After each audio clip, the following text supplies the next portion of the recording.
Blue fix நேயர்கள் அனைவருக்கும் நெஞ்சார்ந்த வணக்கம்.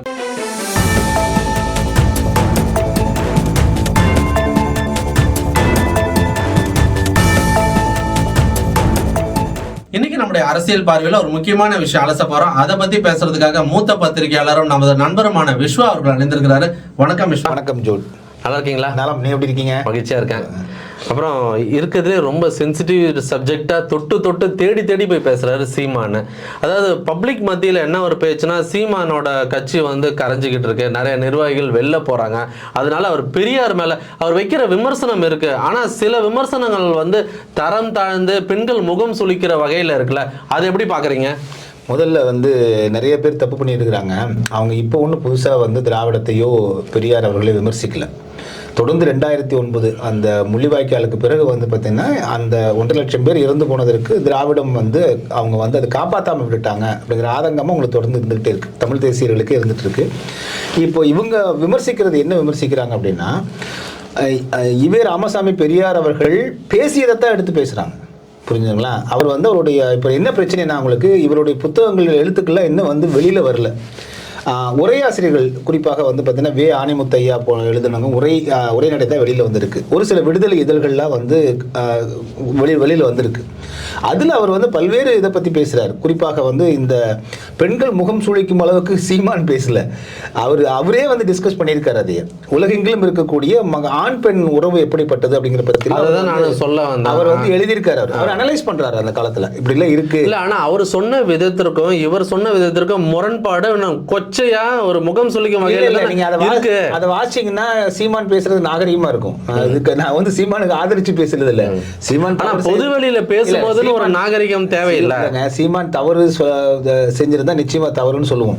இது விடுதலை இதழிலும் குடியரசு இதழிலும் பத்திரிகையில வந்தது. அது நீங்க ஒண்ணு நான்கு சுவத்துக்குள் பேசினதல்ல, ஒரு பெரியார் பேசினதல்ல, பத்திரிகையில வந்தது. மேடையில பேசியிருக்காருன்னா உங்களுக்கு காணொலிக்கான தரேன் நான். சரிங்களா? அதே போல் வந்து பார்த்தீங்கன்னா அவர் வந்து எடுத்துக்காட்டாக சொல்கிறாங்க, சிலப்பதிகாரத்தில் வந்து மாதவியோட ஒரு இது குணம் உண்டு. அது வந்து பெரியார் அவர்கள் வந்து பார்த்திங்கன்னா அவர் மாதவிங்கிற பேரே சொல்ல மாட்டார். நம்ம தேயில தொடங்கும் இல்லைங்களா, அதே தான் சொல்கிறாரு.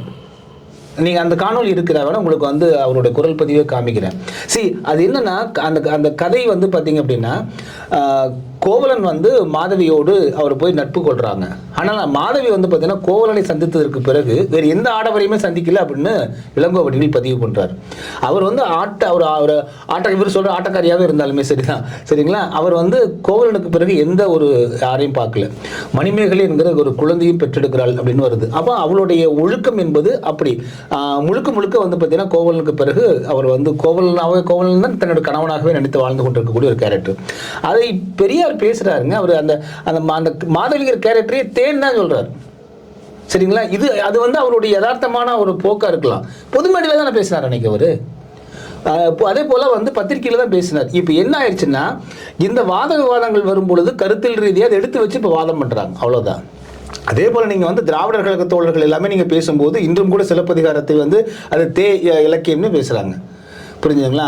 இவர்கள் வந்து வடவேத ஆரியத்தில் இருக்கக்கூடிய சரஸ்வதி அந்த போல புராண கதைகளெல்லாம் சேர்த்து இது தமிழ் இலக்கியங்களும் சேர்த்து கொண்டு எல்லா இடத்துலையும் வந்து இப்படி தான் இருந்திருக்காங்க, ஒழுக்கக்கேடாக இருந்திருக்காங்க அப்படின்னு சொல்கிறாங்க. சிலப்பதிகாரம் என்பது ஒரு மாதவி அதே போல் கோவலன் என்பவர்களுடைய ஒழுக்கக்கேட்டை சொல்வதற்கான ஒரு இலக்கியம் அல்லது. அது மிகச்சிறந்த ஒரு ஆவணம். அதில் அவர்கள் வந்து பெரிய அரச குடும்பத்தை சேர்ந்தவங்க, வணிகர் குடும்பத்தை சேர்ந்தவங்க. அவன் கோவலனும் ஒரு வணிகர் குடும்பத்தை சேர்ந்தவன், பெருவணிகன் குடும்பத்தை சேர்ந்தவன். அதற்கு பிறகு வந்து பார்த்தீங்கன்னா கண்ணகி ஒரு பெரு வணிகர் குடும்பத்தை சேர்ந்தவன், திருமணம் செஞ்சு வைக்கிறாங்க. இதுக்கிடையில் வந்து மாதவி என்கிற பெண்ணோடு காதல் ஏற்படுகிறது. அவன் வந்து காதல் அல்ல, அந்த பெண் மிகச்சிறந்த ஒரு நடனம் ஆடக்கூடிய ஒரு பெண், ஒரு மிகப்பெரிய கலைஞி அந்த பெண் மாதவி. அதனால வந்து அவங்களை வந்து பார்த்தீங்கன்னா அன்னைக்கு வந்து யார் இந்த பெண்ணை வந்து நீங்கள் வந்து உங்கள் வந்து தத்தெடுத்துக்க போறீங்க அப்படிங்கிற மாதிரி அரசனை அன்னைக்கு அறிவிக்கிற அந்த ஒரு வழக்கம் அங்கே இருந்திருக்கு. சரிங்களா? அப்போ இவர் என்ன பண்றாருன்னா, நீங்க வந்து இந்த கோவலன் கண்ணகி வந்து பார்த்தீங்கன்னா அத்தனை அழகாக சிலப்பதிகாரத்தில் அந்த அரசனுடைய அந்த நாட்டினுடைய பழக்க வழக்கங்கள், வணிகம், கலை, பண்பாடு அத்தனையும் கொண்டு வர இளங்கோவடிகள். ஆனால் இதில் மாதவியினுடைய ஒழுக்கக்கேட்டை மட்டுமே எடுத்து பேசிக்கொண்டு இது ஒரு இலக்கியம், அந்த பெண் ஒரு அப்படின்னு சொல்ற எடுத்துக்காட்டாக சொல்கிறோம். இது வெளிப்படையாக பெரியார் அவர்கள் பேசியது. அவர் வந்து அதை வந்து நீங்கள் அனலைஸ் பண்ணுறதுக்காக பேசியிருக்கலாம், அல்லது ஆராய்ச்சி பண்ணுறதுக்காக பேசியிருக்கலாம். அவ்வளோ கொச்சையாகத்தான் அந்த அவருடைய இதழ்களில் இருக்குது. அதை இப்போ வந்து பார்த்தீங்கன்னா இடையில வந்து என்ன ஆயிடுச்சு அப்படின்னா, இப்போ திராவிடர் கழகத்தை சேர்ந்த குறிப்பாக சுபவீரபாண்டியன் என்ன பண்ணாருன்னா, சீமானை கண்டித்து ஒரு ஆர்ப்பாட்டம் சைதாப்பேட்டையில் போட்டார். அதுலேருந்து தான் இந்த வந்து இப்போ இந்த வாதங்கள் போக ஆரம்பிச்சது. அப்போ இவர் கேட்குற கேள்வி என்ன அப்படின்னா, நாங்கள் பெரிய சீர்திருத்தவாதின்றீங்க. அவர் சொல்றது என்னன்னா, தமிழ் தேசியர்கள் வந்து முன்வைக்கக்கூடிய ஒன்றே ஒன்று தாங்க, பெரியாரும் செய்தார், பெரியாரும் தமிழர்களுக்கு பங்களிப்பு கொடுத்தார், பெரியாரும் தமிழ்நாட்டின் நலனுக்காக பாடுபட்டார், பெரியார் மட்டும்தான் பாடுபட்டார்னு சொல்லாதீங்கன்றாங்க. இந்த வேறுபாட்டை புரிஞ்சுக்கணும். இப்போ பரப்பக்கூடிய என்ன பண்றாங்கன்னா, திராவிட சகோதர சகோதரிகள் இந்த மாதிரி சீமான் வந்து அவதூறா பேசிட்டாரு, சீமான் கொச்சையா பேசிட்டாரு, சீமான் வேண்டுமென்றே பேசிட்டாரு அப்படின்னு ஒருதலை பட்சமாக சொல்லிட்டு இருக்காங்க. இல்லை, நான் ரெண்டு தரப்பினுடைய வாதங்களையும் நான் கேட்கிறேன், நான் ரெண்டு பேருடைய பேச்சுக்களையும் கேட்கிறேன் நான். ஆக நீங்க இதை வந்து நீங்க வந்து பாத்தீங்கன்னா, பெரியாரை அவதூறு பரப்பி விட்டார்கள், பத்திரிகையில செய்தி போடுது, அது அவதூறா இல்லையான்னு நீதிமன்றம் தான் முடிவு பண்ணணும். சரிங்களா? இவங்களே தீர்ப்பு எழுதிடுறாங்க இந்த மாதிரி பேசிட்டாருன்னு. அந்த இதழ்களில் வந்ததை எடுத்து பேசுகிறாங்க அவங்க. இல்லைன்னா நீதிமன்றம் நான் என்ன சொல்லணும், உண்மையிலே அவதூறு இருந்தால் நீதிமன்றம் தண்டிச்சுட்டு போகட்டும், அது போய் தண்டனை அவர் வாங்கிட்டு போகட்டும், அது பிரச்சனை இல்லை. பட் ஆர்கியூமெண்ட்னு வரும்போது நீங்கள் ஆர்கியூமெண்ட்டாக நிறுத்தணும். ஆமாங்க அவர் பேசினாருங்க, ஆனால் அவர் அப்படி அன்னைக்கு இப்போ என்ன சொல்கிறாங்க, இப்போ இன்னைக்கு காலையிலேருந்து அவர் வந்து முதல்ல புரியாமல் அப்படி பேசிட்டாருங்க, அதுக்கப்புறம் புரிஞ்சதுக்கப்புறம் மாற்றி பேசிட்டாருங்கன்னு இப்போ ஆரம்பிக்கிறாங்க. ஸோ இது நீங்கள் இந்த டெவலப்மெண்ட்லாம் நம்ம பார்க்காம பொதுவாக அவர் மேலே குறை சொல்கிறது சரியாக வராது அப்படிங்கிறத. ஓகே, இப்போ இடைத்தேர்தல், இந்த இடைத்தேர்தலில் அதிமுக விலகிடுச்சு, இந்த ரேஸில் வரலன்னு எல்லாரும் பெருசாக எதிர்பார்த்தது விஜய் வந்து இதில் நின்று அவரோட வெயிட்டை காட்டுவார், அவரோட சதவீதத்தை காட்டுவார், அதாவது மக்கள் மனசில் என்ன இருக்குது, விஜயோட பர்சன்டேஜ் எவ்வளோன்ட்டு. ஆனால் இன்னொரு தரப்பு என்னென்னா, நின்று தேவையில்லாமல் பர்சன்டேஜ் குறைஞ்சதுன்னா அது மைலேஜ் போயிடுன்றதுனால அவரும் போட்டியிடலை. ஸோ இந்த எலெக்ஷன் எப்படி இருக்கும், சீமான் நிற்கிறாரு, சீமான் டிஎம்கே நிற்கிது. இப்படி இருந்தாலும் இடைத்தேர்தலில் ஆளும் கட்சிகள் தான் ஜெயிக்கும்ன்றது எழுதப்படாத விதி நியதி இருக்கு. திமுக அதிமுக யாரா இருந்தாலும். சோ இந்த ஃபைட்டை எப்படி பாக்குறீங்க? இல்ல இதுல இப்பதான் விஜய் போட்டிட்டு இருக்கணும்னு நினைக்கிறீங்களா, எப்படி நினைக்கிறீங்க, அதையும் சொல்லுங்க. இல்ல விஜய் முதல்ல ஏன் இப்படி வந்து எதை நோக்கி ஒரு வியூகம் போறாருன்னே தெரியல. ஒன்று போனா வந்து நாடாளுமன்ற தேர்தலில் நிக்கல, அப்புறம் இடைத்தேர்தலில் இப்ப போட்டியிடல, நேர சட்டமன்றத்தில் தான் போவேன்றார். ஆனா சட்டமன்ற தேர்தல் போவதற்கான இன்னும் அவர்கள் வந்து இப்பதான் வந்து வெளியில வரேன்னு சொல்றாரு, பரந்தூர் அங்க போய் பார்க்க போறேன்னு பர்மிஷன் கேட்டிருக்காரு. முதல் கட்டமா அவருக்கு துண்டறிக்கை கொடுத்து அவர்கள் வந்து ஒரு நாள் தடுப்பு காவலை வச்சு சாயந்தரம் விடப்பட்டாங்க. ஒரு முதல் போராட்டத்தை வந்து இந்த மாசம் தொடங்கி இருக்காங்க. அப்படி போராட்டமா தான் பார்க்கணும், அது போராட்டம், முதல் போராட்டம் தான், அதில் மாற்று கருத்து இல்லை. ஸோ இப்போ அடுத்தடுத்த அவரோட வியூகம் என்ன அப்படிங்கிறது தெரியல. அப்போ இடைத்தேர்தல் ஏன் வந்து அவங்க தவிர்க்கிறாங்க அப்படின்னு தெரியல. ஒருவேளை இடைத்தேர்தல் தவிர்த்து முதல்லயே நம்ம வந்து போயிட்டு வந்து ஏதாவது வாக்கு குறைவா வாங்கிடுவோமோ, ஏன்னா பப்ளிக் மனசுல இயல்பா என்னன்னா, நீங்க வந்து இப்போ ஆளுங்கட்சி வந்து லாவிஷா செலவு பண்ணுவாங்க. அது எந்த கட்சியா இருந்தாலும் சொல்லு, திமுக அதிமுக வந்தாலும் சரிதான். ஸோ எப்படியாவது வந்து இந்த தேர்தலை வந்து பார்த்தீங்கன்னா அப்படிதான் அணுகுவாங்க.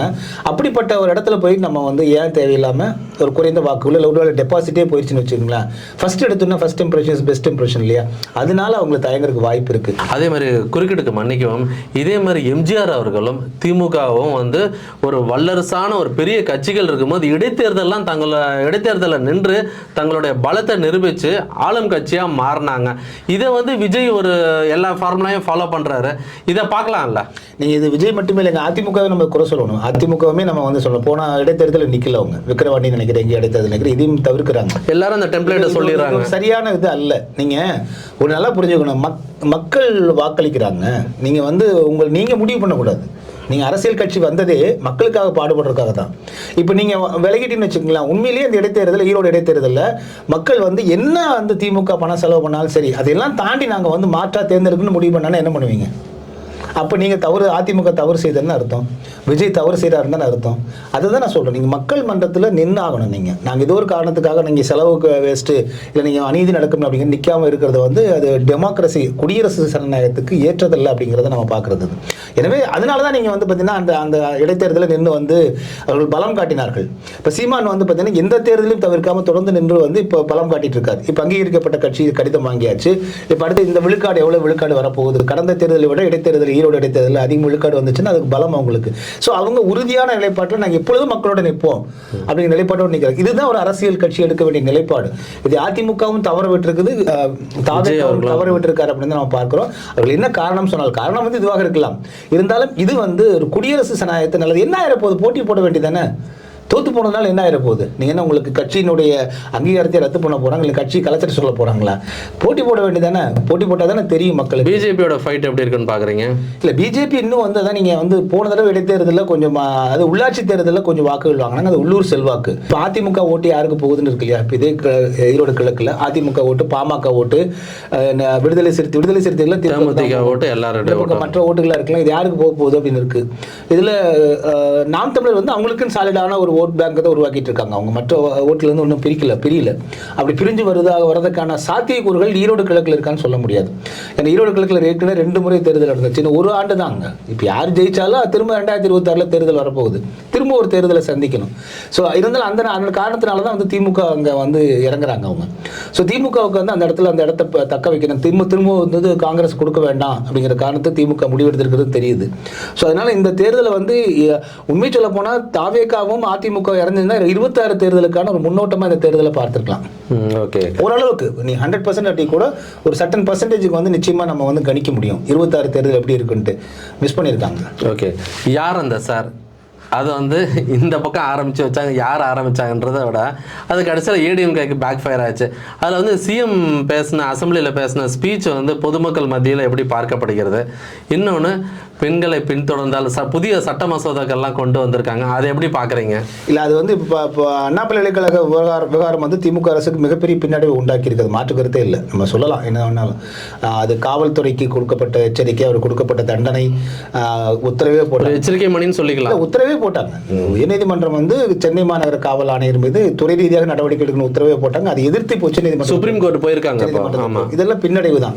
ஸோ இது வந்து இப்படிப்பட்ட சூழ்நிலை வந்து இதற்காக தான் வந்து 7 நீதிமன்றங்கள் மகளிருக்காக அமைக்கப்படும்.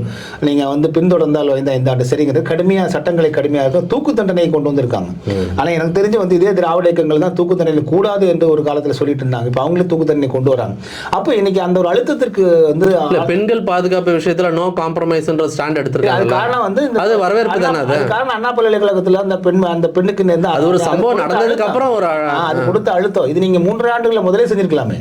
பெண்ணுரிமை பேசக்கூடிய கட்சி தான் நம்ம செஞ்சிருந்தோம்னா இன்னைக்கு முதலே வந்து இந்த ஆபத்துகள் நடக்காம கூட தடுத்திருக்கலாம்ல. அந்த சார் பிரச்சனையை கலப்பினா அதே பொள்ளாச்சி சம்பவம் அமைதியா தானே பார்க்கப்பட்டது. இதுல வந்து ரொம்ப 2 கட்சிகளுமே வந்து பாத்தீங்கன்னா ஒரு சரியில்லாம தான் நடந்துக்கிறாங்கன்னு சொல்றேன். நான் என்ன சொல்றேன்னா, குற்றம் பாதிக்கப்பட்டவங்களை விட்டுட்டு நீங்க அரசியல் பண்ணிட்டு இருக்கீங்க. அதுதான் மக்கள் கேக்குறாங்க, அரசியல் வேண்டான்றாங்க. இந்த பெண்மணி பாதிக்கப்பட்டான்னு சொன்னா அந்த பெண்மணி மட்டும் அங்க பாதிக்கலையான்னு கேட்கறது மாத்தி பேசுறது கொடுமை. இது இதெல்லாம் அநீதி. இது மக்களுக்கு அளிக்கப்பட்ட அநீதியெல்லாம் மக்கள் ரசிக்கிறது இல்லை. அப்ப நான் என்ன சொல்றேன்னா, 2 பேருமே ஆட்சியில் நடக்காம இருக்காது. நீங்க வந்து இன்னும் நீங்க வந்து முதலமைச்சராக இருந்தாலும் இரும்பு கோட்டையா இருந்தாலும் குற்றம் செய்கிறவங்க செஞ்சுட்டு தான் இருப்பான். அதுக்கு நேரடியாக நீ ஆட்சி அதிகாரத்தையும் நம்ம குறை சொல்லிட்டே இருக்க முடியாது. அப்போ வந்து நடந்துச்சு தான். ஸோ அவனுக்கு யார் செஞ்சானா அவனுக்கு உரிய தண்டனை வாங்கி கொடுக்கணும். இனிமேல் அந்த குற்றம் நடக்காமல் இருக்கிறது பார்க்கணும். அதுலேருந்து டேட்டா எடுத்துக்கணும். அது இன்னும் வந்து அடுத்தது அப்படியே அட்வான்ஸாக கொண்டு போய் தடுக்கிறதுன்னு பார்க்கணும். இதுதான் ஒரு அரசாங்கத்தினுடைய வேலை. காவல்துறை வேலை அதுதானே. நடந்துச்சு, ஆமாம் நடந்துச்சுங்க, பிடிச்சி கொண்டு போய் ரிமாண்ட் பண்ணி போட்டுட்டு அவனை அப்படியே விட்டு போட்டு போகிறது இல்லை. அது எங்கே நடந்துச்சு, ஏன் நடந்துச்சு, அவனுடைய சைக்காலஜி என்ன, அவன் எப்படிப்பட்ட கேரக்டருடையவ, ஏன் இந்த மாதிரி வர்றான், அப்போ இது போல வந்து எத்தனை பேர் இருக்காங்கன்னா நெட்வொர்க்கே பிடிக்க முடியும். ஸோ இது தொடர் இன்வெஸ்டிகேஷனாக இருக்கணும். அது இந்த ஒரு ஆளை வந்து பிடிச்சி உள்ள போட்டு தண்டனை வாங்கி கொடுத்துட்டோங்கிறத விட்டுட்டு போயிட்டோம் அப்படின்னா அதே மாதிரியான வந்து குற்றங்கள் பின்னாடி நடக்கிறதுக்கு வாய்ப்பு இருக்கு. ஸோ இதுக்கெல்லாம் ரிசர்ச் அண்ட் அனாலிசிஸ் வந்து நமக்கு தேவைப்படுது. இதையெல்லாம் செய்ய வேண்டியதான் ஒரு மக்களை காக்கக்கூடிய அரசனுடைய கடமை. அது அதிமுக திமுக 2 பேருமே அதை நோக்கி போகணுமே தவிர விட்டுட்டு வந்து இது போன்ற 2 பேருமே வந்து அந்த பாதிக்கப்பட்ட பெண்ணுக்கு உதவி செய்யறதா நினைச்சுக்கிட்டு உதவிதான் செய்யறாங்க. ஆனா அதை வச்சு பாலிடிக்ஸ் பண்றது வந்து அந்தந்த ஃபேமிலியே ரொம்ப டேமேஜ் பண்ற மாதிரில இருக்கு. கொடுமை அது. அவங்களோட வலிக்கு வந்து என்ன எத்தனை நட்டையீடு கொடுத்தாலும் அது ஈடாகாது. அதை முதல்ல அவங்க பார்க்கணும். ஆனா இருந்தாலும் இந்த சட்ட மசோதா வந்து வரவேற்கப்படும் தக்க வகையில இருக்கு. அதை எப்படி நீங்க மூத்த பத்திரிகையாளரா பாக்குறீங்க? அது இன்னும் சட்ட மசோதா தாக்கல் பண்ணியிருக்காங்க. அவங்க முன்வரை வச்சிருக்காங்க. அது வந்து சட்டம் ஆகணும். அது இருக்கு. 2வது இன்னும் அதுல வந்து டேர்ம்ஸ் அண்ட் கண்டிஷன் கொடுத்துருக்காங்க. பார்த்தா தான் நமக்கு தெரியும். முயற்சி நல்ல முயற்சி அது. ஆனால் அதை தாண்டி வந்து இது போன்ற நிகழ்வுகளுக்கு வந்து நீங்க தண்டனை கொடுக்கறது மட்டும் தண்டனை கடுமையான தண்டனை, தூக்கு தண்டனைன்னு சொல்லியிருக்காங்க. கூட்டு வன்புணர்ச்சிக்கு தூக்கு தண்டனைங்கிறது உண்மையிலே வரவேற்கத்தக்க ஒன்று தான். ஆனால் இப்போ என்ன வந்து பார்த்தீங்கன்னா, இது எந்த அளவுக்கு நடைமுறைப்படுத்த போறாங்க அப்படிங்கிறது இருக்கு இல்லைங்களா. இந்த அரசோ அடுத்து வரக்கூடிய அரசோ, ஒரு அரசாங்கம் சட்டம் ஈட்டுறதுல அடுத்தடுத்து வரக்கூடிய அரசாங்கம் அதை நிறைவேற்றணும். அதுல வந்து உண்மையான குற்றவாளி வந்து பிடிபடணும். அதில் இருக்கு. சட்டங்கள் ஏராளமான சட்டங்கள் இந்தியாவில் இருக்குங்க. மக்களை முழுமையாக பாதுகாப்பதற்கு அத்தனை சட்டங்களுமே இருக்கு. ஆனால் நடைமுறைப்படுத்துறது தான் இருக்கு சிக்கல்.